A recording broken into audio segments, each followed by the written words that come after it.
Hey guys, and welcome back to this channel. In this video, I'll be showing you guys how you can basically show your name on Dress to Impress to your friends only. So for instance, you want to hide it from strangers, but you still want your friends to know that's you playing. To do that, you are going to go to the settings tab here. And instead of pressing hide, you're going to select show friends only, and basically only they can see your name and like your Dress to Impress rank. And that is how you can basically show your show your name to your friends only on Dress to Impress.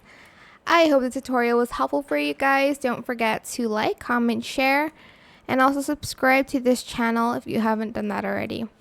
If you have any more questions about this video, just leave it in the comment section down below.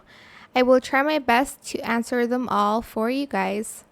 And if you found this video helpful, please click the thanks button as well. That is it for this video. Thank you so much for watching. Bye!